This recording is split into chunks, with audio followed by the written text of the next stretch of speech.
여러분, 연말정산 매년에도 헷갈리시죠? 서류만 내고 남이 해주는 대로 맡기면 숨겨진 세금을 돌려받지 못하고 손해볼 수 있습니다. 이를 방지하기 위해 연말정산의 핵심 원리와 맞벌이의 경우 연말정산 최적화 전략까지 완벽하게 정리해드리겠습니다. 먼저 연말정산의 핵심 개념 두 가지부터 알아야 합니다. 바로 소득공제와 세액공제입니다. 쉽게 말해 소득공제는 세금을 매기는 대상 자체를 줄여주는 것이고 세액공제는 이미 계산된 세금에서 직접 빼주는 것입니다. 따라서 보통 세액공제가 공제 효과가 더 직접적이고 강력하다고 이해하시면 됩니다. 연말정산의 최종 목적은 결정세액을 최소화하는 것입니다. 총소득에서 소득공제를 받아 과세표준을 낮추고 과세표준 기준 산출된 세액에서 세액공제를 받아 최종적으로 내야 할 세금, 즉 결정세액을 확정하는 것이죠. 결국 확정된 결정세액이 낸 세금보다 낮다면 그만큼 환급받고 13월에 월급이 될 수 있는 겁니다. 자, 그럼 이 원리가 실제로 우리 환급금에 어떻게 작용하는지 예시를 통해 확실하게 알아보겠습니다. 과세표준 4천만 원, 세율 15%, 누진공제액 126만 원을 적용받는 직장인이라고 가정해 볼게요. 여기서 과세표준 금액, 세율, 누진공제액이 뭔가요? 세율을 결정짓는 과세표준 금액이란 총 소득연봉에서 앞서 말한 소득공제 항목을 제외한 금액입니다. 여기서 소득공제 항목은 근로소득공제, 4대 보험, 인적공제, 주택자금, 신용카드 사용금액 등이 있습니다. 쉽게 과세표준 금액은 생활비 가족 구성에 따라 비율이 달라지지만 보통 우리가 생각하는 총 소득연봉 기준으로 55에서 70%에 해당된다고 보면 됩니다. 그러면 과세표준이 4천만 원이라고 하면 세율 15%와 누진공제액 126만 원은 뭔가요? 우리나라의 소득세는 소득 구간별로 세율이 점점 올라가는 누진세 구조로 되어 있습니다. 그런데 이 방식 그대로 계산하면 구간을 딱 넘어가는 순간 세금이 지나치게 튀는 문제가 생기게 됩니다. 그래서 정부가 세금 계산을 부드럽게 만들기 위한 보정값을 넣어두는데 그게 바로 누진공제액입니다. 누진공제액을 적용한다면 내야 되는 세금은 과세표준 4천만 원 기준 세율 15%를 적용한 600만 원에서 누진공제액을 제외하면 474만 원이 됩니다. 단, 지방소득세 10%가 무조건 부과되기 때문에 474만 원에서 10%를 추가하면 521만 4천 원이 세금으로 부과되게 됩니다. 그럼 소득공제 관련 주요 포인트인 신용카드 사용에 대해 좀 더 깊게 확인해 보겠습니다. 소득공제 항목인 신용카드 사용 관련 핵심 포인트입니다. 만약 신용카드 공제액이 150만 원이라고 해봅시다. 이 150만 원이 세금에서 바로 빠지는 게 아닙니다. 이 150만 원은 세금을 매기는 대상 금액을 줄여줍니다.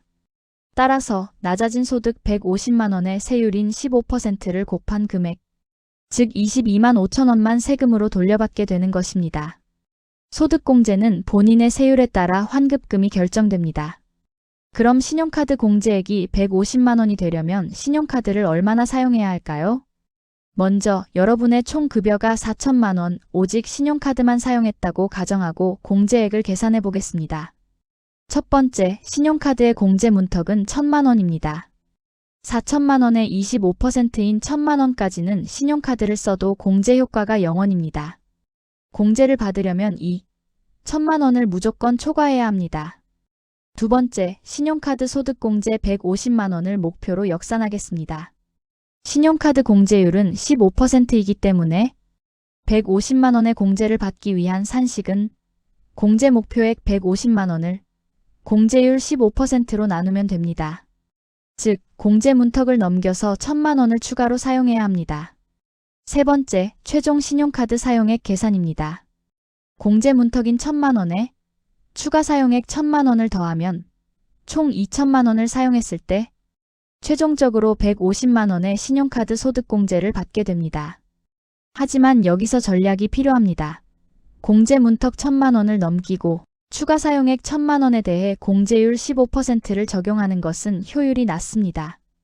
따라서 가장 현명한 방법은 1천만 원 공제 문턱까지만 신용카드를 사용하여 카드사의 부가 혜택을 챙기고 이후 지출부터는 기본 공제율이 2배 더 높은 체크카드나 현금 영수증으로 전환 사용하는 것이 환급금을 극대화하는 지름길입니다.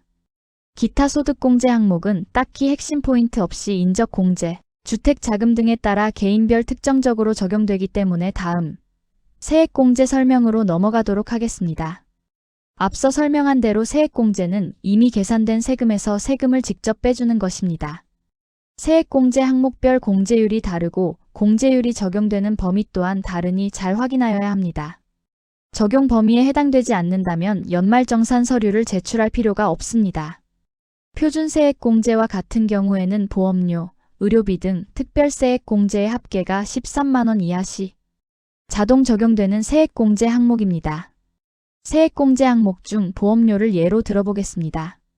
1년 동안 보장성 보험료로 100만원을 납부했다면 공제율 12% 적용하여 공제액은 12만원입니다.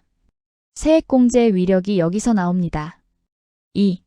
12만원은 계산된 세금에서 그대로 12만원을 직접 빼줍니다. 나의 세율과 관계없이 12만원 전액이 세금 절감 효과로 돌아와 환급받을 수 있는 것이죠. 정리하면 소득공제는 세금 기준 금액을 깎아 간접적으로 절세하는 것이고 세액공제는 세금 자체를 직접 깎아 확실하게 절세하는 것입니다. 이 차이를 이해해야 연말정산 전략을 제대로 짤 수 있습니다. 이제 종합적으로 꼭 챙겨야 할 주요 항목들의 의미와 유의사항을 알아보겠습니다. 1. 신용카드. 신용카드, 현금 영수증 등의 사용액 공제는 총 급여의 25%를 초과한 금액부터 공제됩니다. 공제율은 신용카드가 15%, 현금 영수증, 체크카드가 30%이기 때문에 공제 문턱까지는 신용카드를 사용하여 카드사의 부가 혜택을 챙기고 초과 금액부터는 체크카드나 현금 영수증을 써서 공제액을 늘리는 전략을 세워야 합니다. 2. 보험료. 보험료는 연 100만원 한도로 12% 세액공제를 받습니다. 중요한 건 계약자가 아닌 피보험자 기준으로 공제되니 유의하셔야 합니다. 3. 연금저축 및 IRP. 노후 대비 금융상품인 연금저축과 IRP는 공제율이 높습니다. 특히 총 급여액에 따라 공제 한도와 공제율이 달라지니 연초의 한도에 맞춰 납입하는 것이 가장 좋습니다. 4. 의료비. 의료비 공제는 총 급여의 3%를 초과하는 금액부터 공제됩니다. 난임 시술비 등 일부 항목은 공제율이 높으니 놓치지 말고 챙기세요.